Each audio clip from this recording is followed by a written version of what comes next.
beat. This is got to be taking up a tremendous amount of your time. Like, what do you, are you doing anything else in addition to doing this, or are you setting aside everything else in your life other than your family obligations? I have 2 jobs, man. One, help accelerate society to try and deal with this historic transition we're in, and 2, stay married. Those are only things I'm about. Wow, that's a powerful path.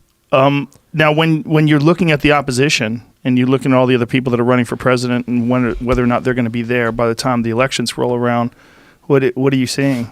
It's really interesting, Joe. Holy cow. One of the funnest things about running for president is you run into all the other candidates on the trail in Iowa, in New Hampshire. So I'm like just hanging out backstage with like the gang. Right. It's so interesting weird? and fun. It is weird sometimes, but I've really liked most of them. And so sometimes people ask me like, hey, who do you want your running mate to be? And I'm just like, it really depends upon who I just click with best, because we're just going to be on the trail all the time together. So having met a bunch of them, I got to say, most of the candidates are really genuine patriots who just want to try and do something positive, and they see the country's heading in the wrong direction. I could work with most all of them. In terms of who I think is going to be there in the end, man, it's really interesting. I mean, one reason I will say that apparently the mainstream press had it out for Bernie last time, where they were just going to like, I have a friend who worked in the media, and they were like, just like, kneecap Bernie. Why were they going to kneecap Bernie? I don't know. It's like there's definitely something going on where like certain corporate media companies have certain candidates they kind of want to tip the scales for a little bit, and then people that they want to like tip it against. Well, they thought that Bernie was going to get in the way of Hillary winning. Is that the idea? Yeah. I mean, they were in the Hillary camp for sure. Yeah. And so that wasn't just the media, that was also the DNC, which is now on the record.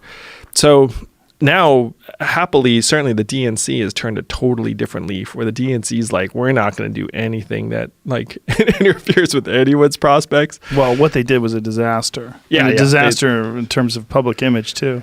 Yeah, it was both substantively and like perception-wise a disaster for them. So this time, I got to say, and that team is turned over almost entirely. Like it's almost totally different people. Right.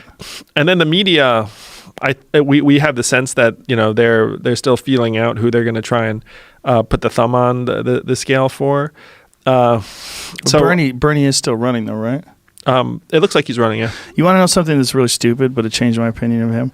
He was being grilled by someone at the airport with a camera, and he was pretending to talk on the phone, but you could tell he wasn't really on the phone. The phone was white, and I saw that, and I was like, ew, you can't do that. You can't do that. You could say, I'm not giving impromptu interviews, thank you very much, and keep walking. Like, if you want to interview me, do it through the correct channels. But he didn't do that. He pretended to be on the phone. It's a weird thing, because if you're willing to do that, like that's just deceptive. Especially if you can actually see the deception, which yeah, I mean, you can see it in the video. You can see the video. The fucking phone is not on. It's like you can see his text messages while he's and he's like, and the guy's saying to him, "You're not on the phone. I can tell you're not on the phone." It's like, and he keeps walking. It's like, I know that's a stupid thing but it's like, huh. We all suss out details about different people in different ways, and like, it's like, I think one reason I'm so grateful for this opportunity is it's like, like you actually can get a sense of different people in different environments, and it does end up impacting your perception. So, I mean, people made decisions on much lesser data points than that. Oh, sure. Let's put it that way. Remember, what the fuck's his name from Vermont? Who, Howard Dean? The Dean Scream, man. The freaking New Hampshire? Is that what he's from? He was from Vermont. It was Vermont, yeah. That Scream killed him, sank him. Do you remember the Chappelle Show parody? The Chappelle Show parody of that was hysterical. That's funny. But the fact that it was just because it was allowed, like, as a person who works in front of audiences a lot, when you're yelling into a microphone, like, you hear, like, especially if you don't have monitors in front of you, what you hear is like everything. You hear the crowd screaming, you hear everything. And if you're yelling into that microphone, you're not realizing what it sounds like as a recording. But with him, it's like, yeah! And that was it. One scream. Imagine that one scream literally changed the course of that man's life. One impulsive moment. It might have changed the course of the nation's history. It's crazy.